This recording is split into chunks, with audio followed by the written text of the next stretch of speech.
Ya, pemirsa, kita lanjutkan dialog. Kita tahu bahwa varian India sudah masuk, varian baru COVID-19 yaitu varian baru India sudah masuk ke Jakarta atau di Indonesia. Bukan hanya varian baru dari India, tapi juga ada varian lainnya yang masih dikatakan varian baru seperti dari Afrika Selatan, kemudian juga dari Inggris. Dokter Erlina, kalau kita melihat varian-varian baru yang sudah masuk ke Indonesia, kita sebut saja ada 3, Afrika Selatan, kemudian juga Inggris dan juga India, di mana Afrika Selatan ada di Bali, kemudian India ditemukan di Jakarta dan juga Inggris di beberapa tempat atau beberapa provinsi. Apa yang membedakan ketiga varian ini, Dokter Erlina? Apakah mungkin dari tingkat gejalanya atau mungkin penularannya atau seperti apa? Ya, baik. Terima kasih. Jadi varian-varian baru ini sebetulnya banyak sekali. Tapi ada yang setelah masuk ke kategori varian under investigation, ternyata dia tidak menimbulkan masalah, kemudian diabaikan. Tapi ada varian yang varian of concern atau VOC, dan itu adalah B117 yang ditemukan di Inggris bulan Oktober ya. Kemudian anakan dari B117 itu B1351, yaitu varian baru yang ditemukan di Afrika Selatan, tapi masih anakan dari B117. Kemudian juga ada varian dari Brazil yaitu P1. Ya, jadi masing-masing varian ini ada kekhususannya. Varian B117 itu sudah dimaklumatkan, diumumkan bahwa kemampuannya untuk menular atau melakukan transmisi itu 70% lebih tinggi dibandingkan non-varian. Ya, demikian juga B1351 yang varian dari Afrika Selatan itu selain punya kemampuan untuk meningkatkan daya penularan atau transmisi, juga punya dampak terhadap vaksinasi, menurunkan efektivitas dari vaksinasi, dan itu sudah dibuktikan dari penelitian di Afrika Selatan terhadap berbagai vaksin. Ya, tapi memang kalau saya nilai dari laporan-laporan penelitian itu, walaupun efikasinya menurun, tapi masih bisa memenuhi kriteria yang direkomendasikan WHO di atas 50%, kecuali pada kelompok yang pasien dengan HIV yang positif itu turun di bawah 50%. Ya, kemudian varian lainnya seperti P1 yang di Brazil itu sama, menurunkan efikasi dari vaksin juga. Dan varian-varian lain yang sekarang ini marak dibicarakan adalah di India, yaitu varian B1617 yang mutasinya ada di 2 lokasi. Kemudian yang lebih baru lagi, mutasi terjadi di 3 lokasi, yaitu varian yang disebut sebagai B1618. Ya, jadi memang varian-varian ini banyak, tapi sejauh ini dampaknya adalah peningkatan transmisi, efek terhadap keparahan penyakit, dan walaupun ini belum terbukti betul, tetapi yang sudah terbukti adalah efek terhadap penurunan efikasi dari vaksin atau efektivitas dari vaksin. Baik, Dokter Erlina, boleh kami minta untuk diaktifkan terlebih dahulu videonya biar kita bisa saling bertatap meskipun mungkin virtual ya. Maaf, lupa. Nggak apa-apa, Bu, nggak apa-apa. Gini ya, Dokter, jadi kan suara saya terdengar kan? Iya, terdengar, jelas. Jadi kita bicara soal varian, artinya banyak sekali sebetulnya varian-varian baru ini. Jadi kan banyak juga masyarakat Indonesia, program vaksinasi sudah berjalan, banyak yang sudah divaksin seperti itu, dan kemudian banyak juga varian-varian baru ini yang mengancam kita gitu loh, meskipun kita sudah divaksin. Jadi apa yang harus dilakukan oleh masyarakat, meskipun mungkin kita yang sudah divaksin, apakah harus khawatir atau seperti apa kita menanggapi adanya varian baru tersebut? Ya, saya ingin kasih kuliah sebetulnya ini, tapi waktunya nggak cukup. Ya, jadi saya ingin menyampaikan sifat dari virus SARS-CoV-2 ini, karena dia adalah virus RNA, itu secara normal dia akan selalu bermutasi untuk terus aktif. Ya, jadi saya tidak ingin mengatakan untuk terus hidup, karena virus ini bukan makhluk hidup, tapi hanya susunan dari materi genetik. Jadi untuk dia bisa aktif, dia harus terus bermutasi. Nah, jadi adalah wajar dan normal kalau virus COVID ini selalu bermutasi.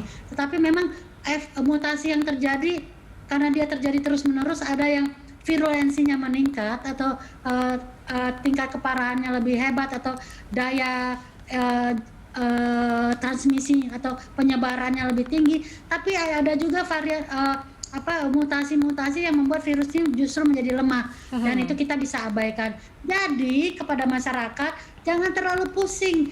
Anda harus tahu bahwa virus ini sifatnya nature-nya, alamiahnya adalah memang bermutasi, berubah terus, mutasi itu berubah, ya. Dan ini akan terus terjadi, dan ini normal, lazim untuk virus. Jadi kita nggak usah juga terlalu panik. Ini memang sifatnya demikian. Iya. Tetapi tentu saja saya selalu mengatakan, silakan virus ini mau berubah, mau bermutasi, mau jadi apapun, yang penting jangan masuk ke dalam tubuh kita. Karena kalau dia di luar tubuh kita dia nggak berdaya, dia akan menjadi inaktif.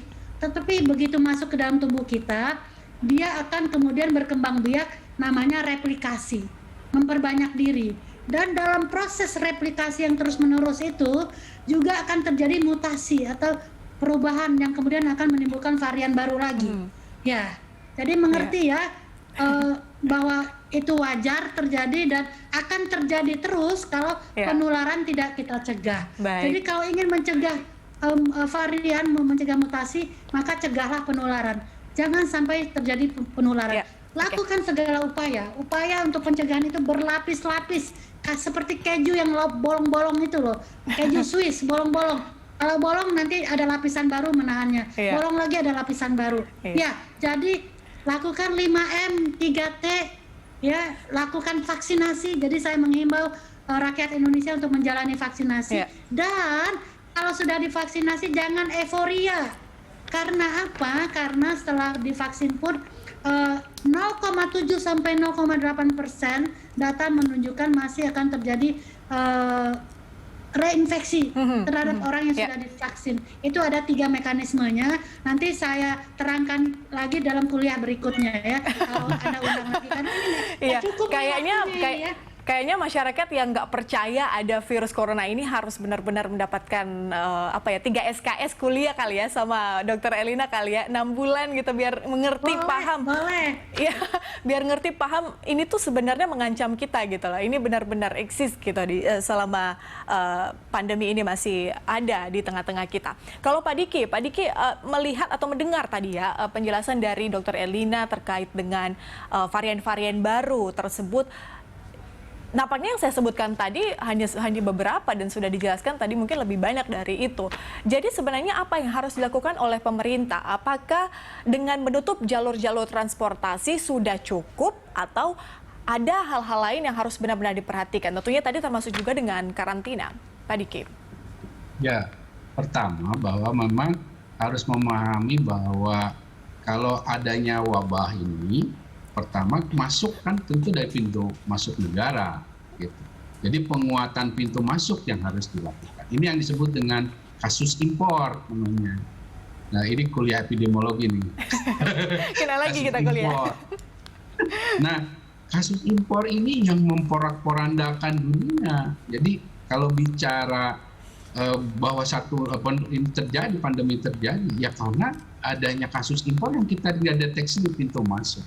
Sebetulnya setiap negara sudah punya sistemnya yang ada di bawah International Health Regulation itu yang disebut dengan sistem deteksi dini ya.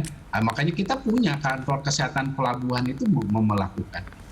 Namun ya, mereka juga dipengaruhi dengan kebijakan pemerintah pusat bahwa ya kita nggak usah tutup. Nah, di awal-awal kita kan penerbangan Wuhan jelas berjalan, penerbangan dan India berjalan. Nah ini kita nggak belajar dari kesalahan gitu. Jadi bahwa boleh kalau kita mau melakukan penerbangan bisnis dan lain sebagainya tetap tapi berlakukan pengetatan gitu. Ada pengetatan dan ini harus dimonitor. Jangan sampai ada prosedurnya tapi karena tidak ada monitoring yang kuat, ada diloloskan, ada polusi. Nah ini yang jangan dianggap satu kasus itu nggak apa-apa itu kan cuma 1 atau 2. Enggak. Pandemi ini berawal dari 1 kasus. Yang makanya dalam epidemiologi ada disebut dengan zero case, ya itu kasus nolnya yang di Wuhan sana. Dan itu klaster pasar. ini bukan pasar Tanah Abang, tapi pasar Wuhan. Nah ini juga makanya ini akan sangat penting setiap diri individu ini di screening karena punya potensi perburukan. Cukup satu orang, jadi kalau Eropa porak-poranda sekarang, itu dari satu orang loh, orang Inggris dari pertemuan di Singapura, terus dia terbang sana. Sekarang Eropa seperti itu, sekarang mengalami gelombang kesekian. Nah, ini menunjukkan bahwa memang sistem ini tidak boleh abai, harus kuat dan kita harus sangat konsisten dengan komitmen kita dalam penerapan tadi 3T, 5M. Ya. Dan varian ini betul terus mengancam. Dan memang sudah dari awal tahun ini saya sampaikan, tahun 2021 adalah tahun varian baru dari COVID-19. Karena banyak negara, banyak wilayah tidak terkendali pandeminya. Dan itu yang membuat virus ini leluasa, menginfeksi dan akhirnya bermutasi. Sudah lebih dari 40.000 mutasi tercatat, lebih banyak kali. Nah dari sekian itu cukup satu, apalagi kalau bicara varian India ada 2 mutasi yang bersinergi. Ya jadi namanya ganda maut ya. Bukan ganda campuran maut lagi. Nah ini yang berpotensi mempercepat penularan dan juga menurunkan efikasi. 2 dari 3 kriteria varian yang menjadi concern itu sudah terpenuhi.